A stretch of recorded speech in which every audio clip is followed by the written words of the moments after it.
आज इतनी भारी संख्या में आए हुए सभी भाइयों बहनों, माताओं, बुजुर्गों, बच्चों, वो लेटर ले लो। बच्ची वो लेटर दे रही है, वो लेटर लेके मेरे को दे दो कोई।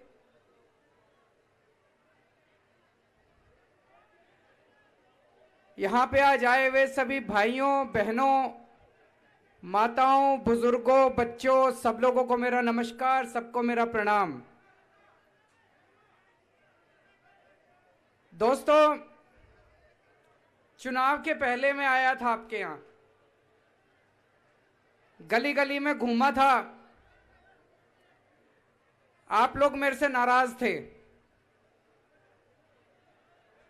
कई सारी सड़कें टूटी हुई थी, नालों में पानी बह रहा था,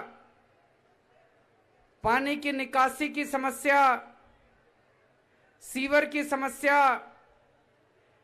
कई गलियां पूरी गंदगी से भरी हुई थी। कई बहनें माताएं मेरे को अपनी अपनी गलियों में लेके गई, बोली देखो केजरीवाल जी कैसे नरक में रह रहे हैं हम लोग। आप लोगों की नाराजगी बिल्कुल जायज थी। मैंने हाथ जोड़ के आपसे एक ही बात कही थी। मैंने कहा जी 5 साल पूरी दिल्ली में कई काम कराए, ये काम रह गया हमसे, लेकिन इस बार वोट देके जिता दो।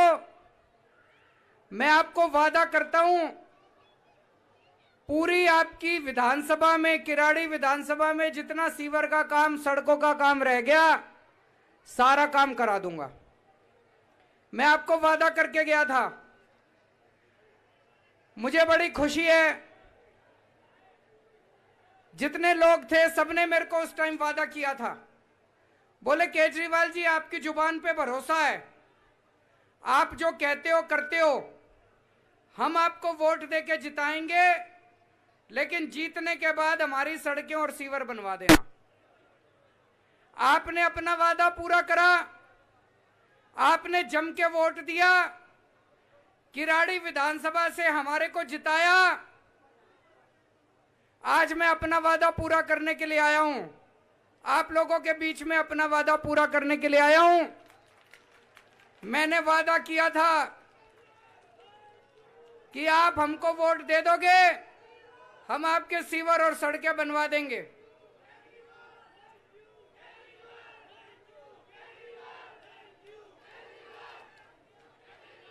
दोस्तों, पिछला 1 साल आप लोगों को पता है कितना मुश्किल निकला था। पिछला 1 साल कोरोना की वजह से सरकार में टैक्स आना बंद हो गया।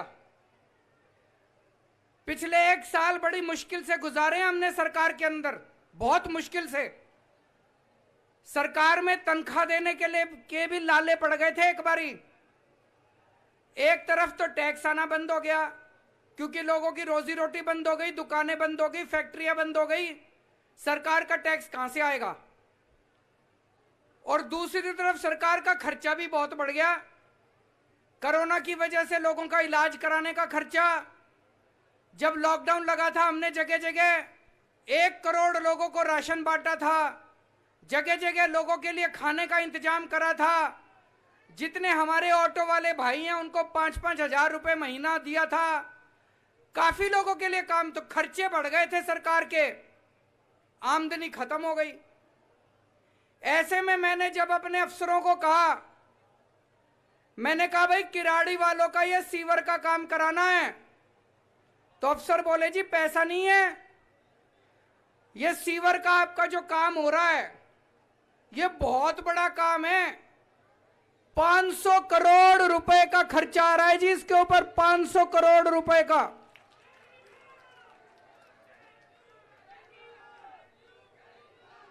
$500 करोड़ का खर्चा है। मैंने अपने अफसरों को कहा, मैंने कहा भाई ये तैयारी करो, ये सीवर बनाना है। तो बोले जी पैसे नहीं है। मैंने कहा जो मर्जी करो, चाहे कहीं से लाओ पैसे, चाहे कहीं से पैसे काटो, जो मर्जी करो, मैं वादा करके आया हूं, नहीं तो किराड़ी में मैं मुंह कैसे दिखाऊंगा। तो दोस्तों, सारे अफसरों ने, सारे इंजीनियरों ने, सबने मिलके पिछले कई महीनों बैठ के आप सबके लिए 500 करोड़ रुपए का इंतजाम करा। इधर से काटा, उधर से काटा, ये कम करा, वो कम करा, लेकिन आज किराड़ी के लोगों को 500 करोड़ रुपए के सीवर और सड़क का इंतजाम करके लेके आया हूं मैं आपके लिए। ये अब शुरू हो जाएगा आपका काम, सीवर का काम भी शुरू हो जाएगा, और सीवर जैसे जैसे बनता जाएगा सारी सड़कें भी बन जाएंगी। तो जितनी आपकी कच्ची गलियां, सड़कें जो रह गई, किराड़ी के अंदर गली गली में, घर घर में पानी तो पहुंचा दिया। अब पूरे किराड़ी विधानसभा में कोई घर नहीं बचेगा, कोई गली नहीं बचेगी जिसमें सीवर नहीं होगा और जिसमें सड़क अच्छी नहीं होगी। सारा बन जाएगा, लेकिन थोड़ा टाइम लगेगा। इसमें कागजों में तो लिखा है 4 साल लगेंगे। बहुत बड़ा काम है ये जी, एक तरह से सबसे बड़ा काम हो रहा है सीवर का। 4 साल लगेंगे कागजों में लिखा है, लेकिन मैं अभी अपने इंजीनियरों से बात कर रहा था बैठ के। उन्होंने कहा जी अगर जनता का सहयोग रहा तो 4 साल से बहुत कम टाइम में बना देंगे। आप सब लोगों के सहयोग की जरूरत है। जब आपकी गली में काम करने के लिए आए तो किसी तरह की अड़चन मत करना, सब लोग सहयोग करना। मेरी उम्मीद है कि 4 साल से काफी कम टाइम के अंदर हम इस काम को पूरा कर देंगे, और मैं उम्मीद करता हूं कि जल्दी इसका उद्घाटन भी करने के लिए आएंगे। आज तो एक तरह से आधारशिला रखने आए हैं, काम शुरू करने आए हैं। जब आपका सीवर चालू हो गया तो उस दिन भी आऊंगा मैं आपका उद्घाटन करने के लिए इस काम का। दोस्तों, पिछले 70 साल में कच्ची कॉलोनियों के अंदर जितना काम पिछले 5 साल में हुआ है, आज तक मेरे को नहीं लगता किसी भी पार्टी ने करा है। बात करनी बड़ी आसान होती है, काम करने में मेहनत लगती है, रात दिन एक करना पड़ता है। मेरे को याद है चुनाव के पहले ये बीजेपी वाले कह रहे थे ना, सारी कॉलोनियां पक्की कर दी, सबकी रजिस्ट्री कर दी। यहां इतने लोग हैं, किसी की रजिस्ट्री हुई हो तो बता देना जी। कोई एक आदमी की रजिस्ट्री हुई हो, कोई कॉलोनी पक्की हुई हो तो बता देना। चुनाव के 2 महीने पहले बोले सारों की रजिस्ट्री कर दी, सारों की कॉलोनियां पक्की कर दी। अब इनके पास जाओ तो शक्ल नहीं दिखाते, भाग गए सारे बीजेपी वाले। हम ऐसे नहीं हैं, हम जो कहते हैं वो करते हैं। हम अपनी जुबान के पक्के हैं, हम झूठ नहीं बोलते, इसलिए जनता को भरोसा है। इसलिए जब मैं किराड़ी विधानसभा में चुनाव के पहले आया, मेरे को पता है आप खूब नाराज थे मेरे से, लेकिन मैंने एक ही लाइन बोली। मैंने कहा जी वोट दे दो, जिता दो, आपके सीवर सड़क दोनों बनवा दूंगा। मेरी एक लाइन पे आपने भरोसा करके वोट दे दिया, इस बात का मैं शुक्रगुजार हूं। और आज मैं अपनी जुबान पूरी करने के लिए आया हूं। आगे भी भरोसा रखना, केजरीवाल जो कहता है वो करके दिखाता है। आज आप इतनी बड़ी संख्या में यहां मौजूद हैं, मैं आप लोगों से 2-3 बात और करना चाहता हूं। एक तो ये बताओ किस किस का बिजली का बिल 0 आता है, जरा हाथ खड़े कर दो। आपका भी सबका आता है, आपका भी सबका 0 आता है, वो पीछे वालों का आता है नहीं आता? सबके बिजली के बिल 0 आते हैं जी। सबके बिजली के बिल 0 आ रहे हैं दिल्ली में। मेरे को याद है 2015 में हम जीते थे चुनाव। 2014 की गर्मियों में 7-7, 8-8 घंटे के पावर कट लगते थे। 7-7, 8-8 घंटे बिजली जाया करती थी। अब बिजली जाती है, 24 घंटे बिजली आती है नहीं आती? 24 घंटे बिजली कर दी और मुफ्त बिजली कर दी। पूरा देश नहीं, पूरी दुनिया में पूरी दुनिया में कोई ऐसा शहर नहीं है जिसमें भाई साहब 24 घंटे बिजली आती हो और फ्री में बिजली आती हो। यकीन नहीं हो तो अपने उत्तर प्रदेश में, उत्तराखंड में, पंजाब में, हरियाणा में अपने यारों को, दोस्तों को फोन करके पूछ लेना। और दूर जाने की क्या जरूरत है, नोएडा में, गुड़गांव में, फरीदाबाद में फोन करके पूछ लेना उनके बिजली के बिल कितने आते हैं। पता चल जाएगा कि दिल्ली के अंदर आपकी सरकार ने करिश्मा करके दिखाया, दिखाया नहीं दिखाया। और ये दूसरी पार्टी वाले रोज मेरे को गालियां देते हैं, कहते हैं केजरीवाल ने बिजली फ्री क्यों कर रखी है, केजरीवाल पैसे क्यों लुटा रहा है, ये फ्री बिजली बंद होनी चाहिए। ये दूसरी पार्टी वाले, बीजेपी वाले, कांग्रेस वाले रोज मेरे को ताने देते हैं। मैं आपसे पूछना चाहता हूं, बिजली फ्री होनी चाहिए नहीं होनी चाहिए? जरा हाथ खड़े करके बता दो। और मैं बीजेपी कांग्रेस वालों को कहना चाहता हूं, जरा देख लो जनता क्या चाहती है। जनता चाहती है बिजली फ्री होनी चाहिए। ये रोज मेरे को गालियां देते हैं, विधानसभा में जाता हूं मेरे को गालियां देते हैं, कहते हैं दिल्ली में बिजली फ्री क्यों कर रखी है, केजरीवाल पैसे क्यों लुटा रहा है। यहां इतनी सारी बहनें आई हुई हैं, मैं बहनों से पूछना चाहता हूं, बसों में जाते हो, बस वाले पैसे तो नहीं मांगते, किराया तो नहीं मांगते? जरा हाथ खड़े कर देना सारी बहनें, कोई पैसे तो नहीं मांगता? फ्री हो रही है ना बसें, उस पे भी ये मेरे को गालियां देते हैं, उस पे भी ये बीजेपी वाले मेरे को गाली देते हैं, कहते बसें फ्री क्यों कर रखी है। मेरे पास एक छोटी बच्ची आई, कॉलेज में पढ़ती है, बोली अंकल मेरे पिताजी बहुत गरीब हैं, मेरे को कॉलेज में भर्ती नहीं करा रहे थे, कह रहे थे रोज तेरा आने जाने का खर्चा कौन देगा। कहती है अंकल केवल और केवल आपने चूंकि बस फ्री कर रखी है इसलिए आज मैं कॉलेज में पढ़ पा रही हूं, अगर आपने ये बस फ्री नहीं करी होती तो मैं कॉलेज की पढ़ाई नहीं कर सकती थी। पता नहीं कितनी ऐसी बेटियां हैं जिनकी कॉलेज की पढ़ाई आज ये फ्री बस के कारण हो पा रही है। एक अम्मा आई मेरे पास, सब्जी बेचने जाती है, बोली मैं बगल के बाजार में सब्जी बेचने जाया करती थी, लेकिन जब से आपने ये बस फ्री कर रखी है मैं अब अपना दूर बाजार जाती हूं बस में बैठ के, और मेरी ज्यादा कमाई होती है। और कई सारी महिलाएं आई, बोली अब तो जब फ्री मिलता है टाइम हम बस में बैठ के घूम फिर आते हैं जी। घूमना चाहिए नहीं घूमना चाहिए? महिलाओं को थोड़ा फ्रीडम मिला नहीं मिला? उस पे भी ये गालियां देते हैं। मैं पूछना चाहता हूं बसें फ्री होनी चाहिए नहीं होनी चाहिए महिलाओं के लिए? दोस्तों हमारे देश को, हमारा देश 1947 में आजाद हुआ था। अपने देश को आजाद हुए 75 साल हो गए। 75 साल पूरा होने पे जश्न मनाना चाहिए नहीं मनाना चाहिए? अपने को अपनी आजादी का जश्न मनाएंगे इस साल, अपनी आजादी को याद करेंगे।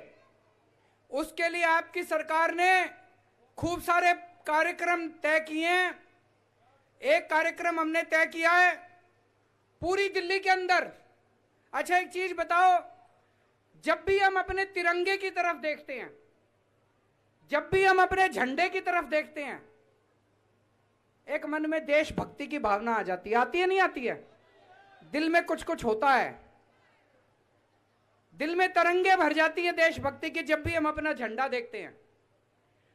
हमने तय किया पूरी दिल्ली के अंदर जगह जगह खूब बड़े बड़े झंडे लगाएंगे, चारों तरफ झंडे लगाएंगे, ताकि जब सवेरे आप अपने घर से बाहर निकलो, अपने दफ्तर जाओ, अपने कॉलेज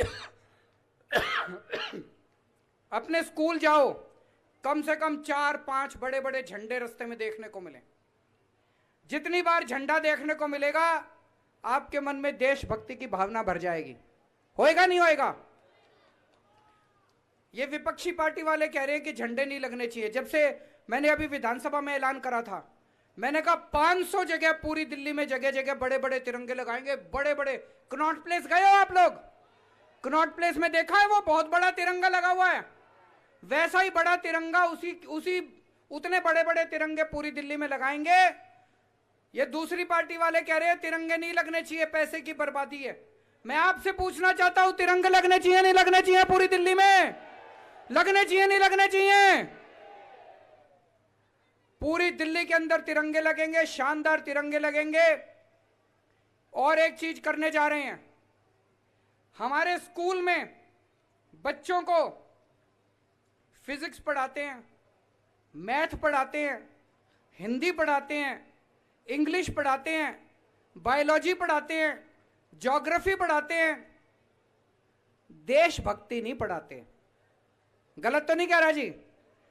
देशभक्ति की भावना नहीं भरते अपने बच्चों में। हमने तय किया है दिल्ली के हर स्कूल के अंदर हर रोज 1 घंटे देश के ऊपर चर्चा होगी, देशभक्ति के ऊपर चर्चा होगी।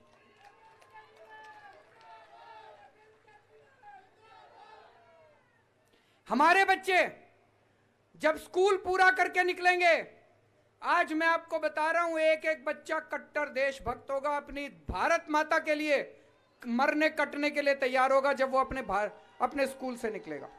ऐसे बच्चे तैयार करेंगे हम, ऐसे देशभक्त बच्चे तैयार करेंगे जो अपने स्कूल से जब निकलेंगे, कॉलेज से जब निकलेंगे, शिक्षा पूरी करके वो कट्टर देशभक्त भारत माता के लिए मरने कटने के लिए तैयार होंगे। हमने तय किया है भगत सिंह, शहीद आजम भगत सिंह, बाबा साहब अंबेडकर, इनके जो विचार थे, इनका जो पूरा जीवन था, इसको हम दिल्ली में घर घर में, हर घर के अंदर लेके जाएंगे ताकि हर व्यक्ति देशभक्ति से ओतप्रोत हो, हर व्यक्ति को यह महसूस हो कि कितनी मुश्किल से हम लोगों को आजादी मिली थी। भगत सिंह ने, सुभाष चंद्र बोस ने कितनी बड़ी बड़ी कुर्बानियां दी थी, बाबा साहब अंबेडकर ने कितना संघर्ष किया था, तब हम लोगों को आजादी मिली थी। तो ये पूरा साल 75 साल आजादी के खूब जश्न के साथ आपके साथ मनाएंगे। और आखिरी बात आपसे करनी है जो सबसे जरूरी है, आज से 1.5 साल पहले सुप्रीम कोर्ट का आदेश आया था। सुप्रीम कोर्ट ने आदेश दिया था कि राम जन्मभूमि के ऊपर अयोध्या में राम मंदिर बनना चाहिए। राम मंदिर बनना चालू हो गया, साल 2 साल के अंदर राम मंदिर बन के तैयार हो जाएगा। आपसे पूछना चाहता हूं, चलोगे राम मंदिर देखने? कौन कौन चलेगा? हाथ खड़े करो। तो हमने प्लानिंग करी है, दिल्ली के अपने जितने बुजुर्ग हैं, जितने बुजुर्ग माताएं हैं, जितने बुजुर्ग अपने हैं, उन सभी बुजुर्गों को दिल्ली सरकार मुफ्त में राम लल्ला के दर्शन कराने के लिए अयोध्या लेके जाएगी। उनका आने का, जाने का, रहने का, खाने का सारा खर्चा दिल्ली सरकार देगी। मेरे को लगता है एक पुण्य तो होता है कि खुद दर्शन करके आने का, लेकिन सबसे ज्यादा पुण्य होता है दूसरों को दर्शन कराने का। दोस्तों, मेरे को किसी की परवाह नहीं है, ये दूसरी पार्टी वाले जितनी मर्जी गाली दें, ये दूसरी पार्टी वाले जो मर्जी कहें, जब तक आपका प्यार, आपका भरोसा, आपका विश्वास मेरे ऊपर है, मेरे को इस दुनिया में किसी ताकत की परवाह नहीं है। दोस्तों, आप इसी तरह से अपना भरोसा बनाए रखिए। आप और मैं मिलके, आपकी सरकार मिलके दिल्ली को और दिन दूनी रात चौगुनी तरक्की करेंगे, मिलके तरक्की करेंगे और अपने भारत का नाम रोशन करेंगे। भारत माता की